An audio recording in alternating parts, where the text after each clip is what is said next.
Halo semuanya, selamat datang kembali di channel Reset Info. Berikut hal pertama yang perlu dilakukan setelah mengatur Motorola Moto G97 Power Anda.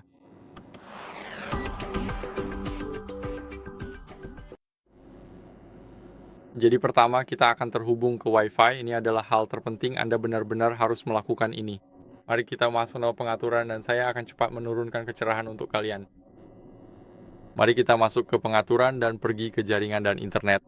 Di sini kita akan memilih Wi-Fi dan sekarang klik pada Got It. Di sini jika Anda melihat perlindungan keamanan. Sekarang Anda bisa memilih jaringan di sini. Saya akan memilih yang ini. Yang saya Anda harus memilih jaringan Anda sendiri, lalu masukkan kata sandinya. Jadi saya akan memasukkannya dan akan kembali ke kalian sebentar lagi. Setelah kita memasukkan kata sandi, kalian bisa klik ikon mata di sini untuk memastikan kata sandinya benar. Lalu kalian tinggal klik connect di sini dan kalian seharusnya sudah terhubung. Kalian akan melihat ikon di sini dan kalian juga akan melihat konfirmasi di sini. Karena ini akan berubah warnanya menjadi hijau.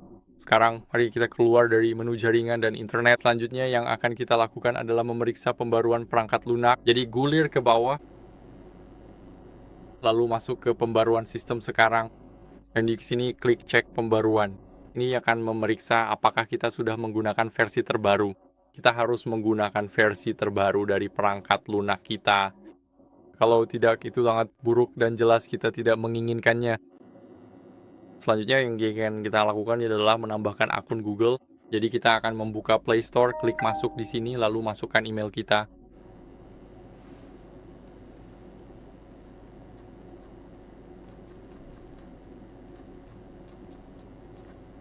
Sekarang setelah memasukkan email, kita bisa klik berikutnya, lalu masukkan kata sandi kita.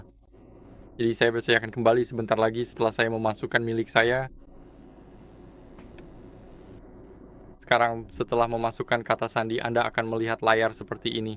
Kita akan menggunakan perangkat ini. Di sini Anda bisa memilih antara Anda sendiri atau anak Anda misalnya. Saya akan memilih opsi pertama. Pilihan-pilihan ini mungkin berbeda di sini. Anda mungkin memiliki beberapa langkah tambahan, tapi itu tidak sulit. Anda cukup klik "Saya setuju" di sini untuk menyetujui syarat dan ketentuan yang dibuat oleh Google. Dan di sini pastikan Anda mengaktifkan pencadangan data perangkat agar semua yang Anda lakukan di perangkat Anda dicadangkan ke Google Drive.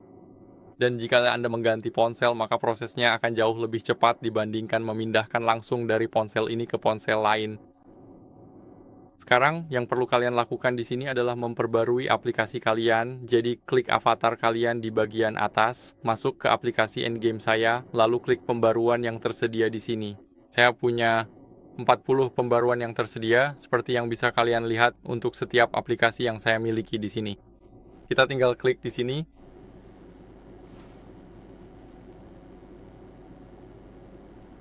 Sekarang kita bisa keluar. Dan yang perlu kalian lakukan selanjutnya adalah mengatur kunci layar. Jadi sambil menunggu pembaruan, kita akan mengatur semua yang kita butuhkan. Jadi kita akan masuk ke pengaturan. Sekarang kita perlu menggulir ke bawah sedikit. Dan di sini kita akan masuk ke keamanan dan privasi. Sekarang mari kita masuk ke buka kunci perangkat. Dan di sini kalian bisa mengatur kunci layar. Jadi saya sarankan menggunakan PIN atau kata sandi. Tentu saja PIN lebih mudah diingat dan kata sandi lebih aman. Karena seperti yang kalian lihat, kalian juga bisa menggunakan huruf. Tapi saya akan memilih menggunakan PIN. Jadi di sini kalian bisa membuat kata sandi. Tentu saja disarankan untuk menggunakan 6 digit daripada 4 karena 4 digit lebih mudah ditebak. Dan 6 digit ada sedikit masalah dengan itu. Sekarang pastikan kalian membuat kata sandi yang normal. Jadi misalnya, katakanlah 965.002. Ya ada yang bisa menebak itu. Dan jika kalian memasukkan 123.456, maka itu kode sandi yang sangat mudah dan semua orang bisa menebaknya.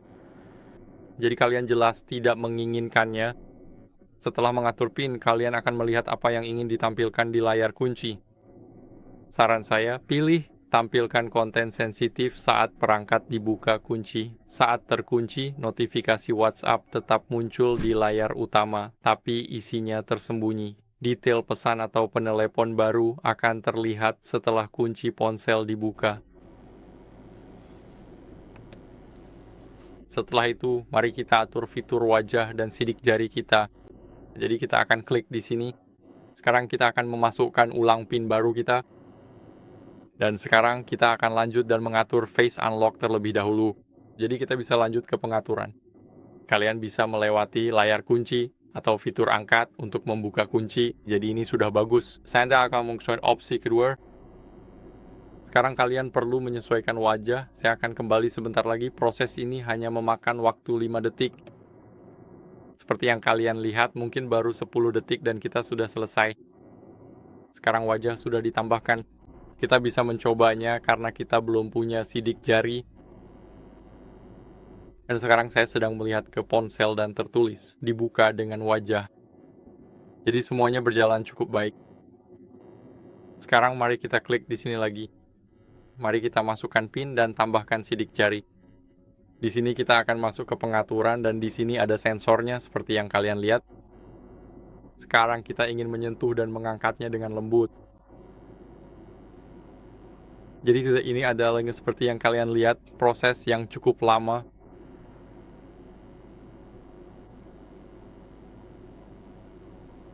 Tapi saya akan memilih untuk mempercepatnya.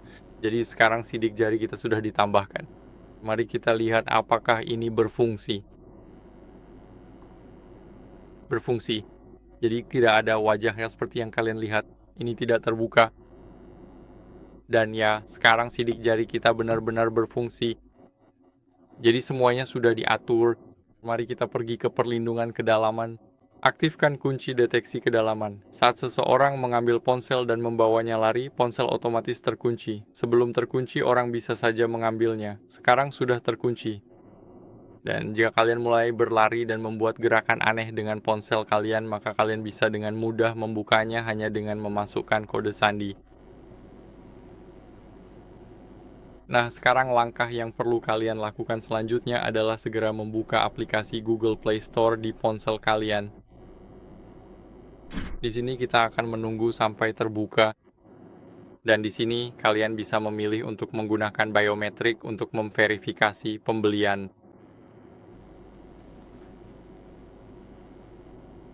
Dan sekarang yang akan kita lakukan adalah kita akan pergi ke pencarian dan mencari Google Pay.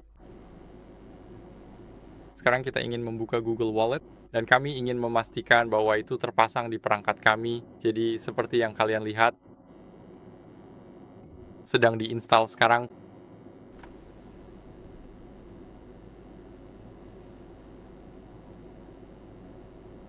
Mari kita buka sekarang juga. Dan sistem akan secara otomatis memilih akun yang akan digunakan dengannya.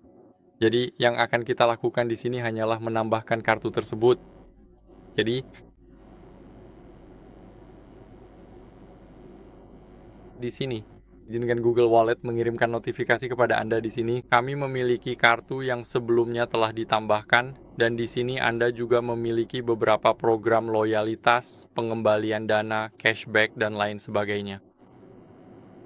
Hal ini juga bergantung pada wilayah. Jadi jika Anda tidak memiliki, katakanlah misalnya jika Anda tidak memilikinya, maka jangan khawatir. Ini hanya berlaku untuk lokasi Anda atau apa yang tersedia di negara Anda.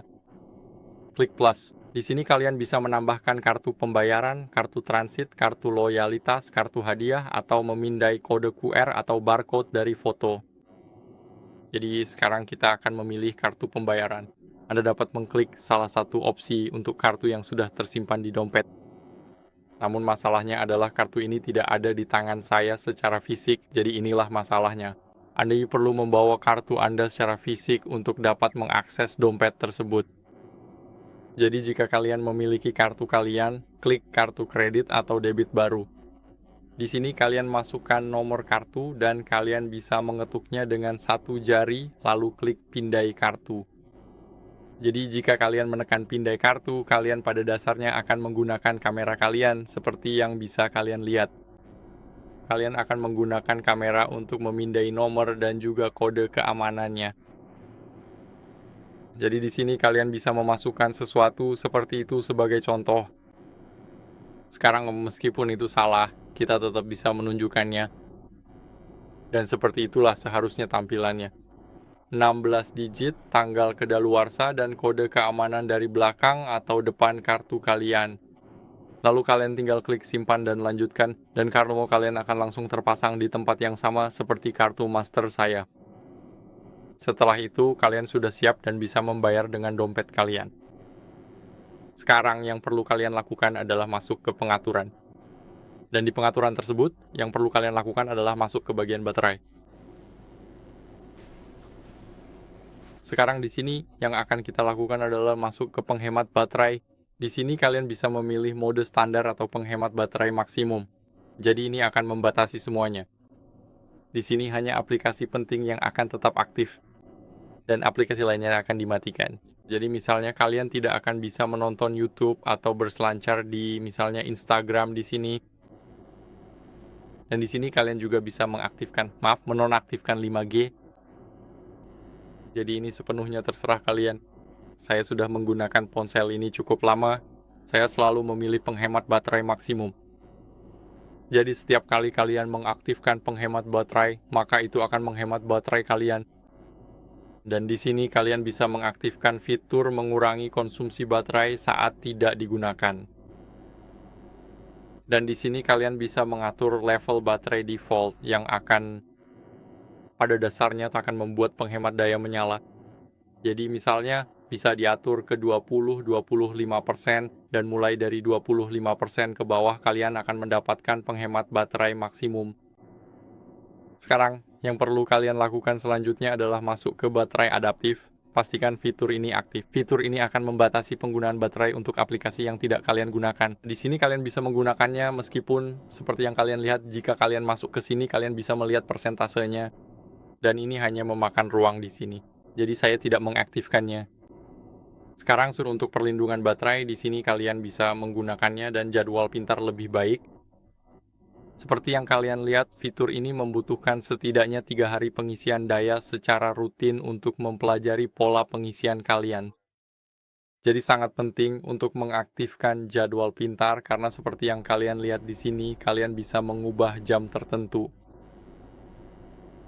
Dan inilah saat ponsel kalian akan membatasi pengisian daya hingga 80%. Namun jadwal pintar jauh lebih baik, terutama jika kalian sering menggunakan ponsel dan mengisi dayanya secara acak. Nantinya fitur ini akan mempelajari pola kalian dan mencoba mengoptimalkan kesehatan baterai. Sekarang yang perlu kalian lakukan adalah masuk ke kelola aplikasi latar belakang. Jika kalian memiliki aplikasi latar belakang di sini, maka disinilah tempatnya. Misalnya, untuk penggunaan pintar, contohnya Instagram, kita tidak mengizinkan aplikasi ini berjalan di latar belakang.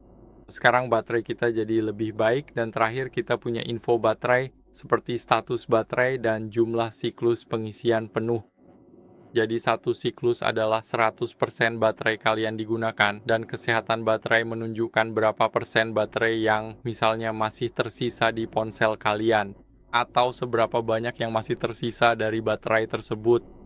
Jadi awalnya ada 100%, sekarang jika turun menjadi 99%, maka memang berkurang 1%. Jadi sebenarnya tidak terlalu berbeda. Tapi jika misalnya turun ke 79%, jadi di bawah 80%, maka ponsel kalian katakanlah hanya bisa diisi ulang sampai 79% saja, dan 21% sisanya akan hilang meskipun di sini tetap tertulis 100%. Jadi pada kadarnya itu seperti itu. Saya harap video ini bermanfaat. Jika iya, silakan tinggalkan like, subscribe, dan komentar. Dan saya akan bertemu kalian di video berikutnya. Sampai jumpa.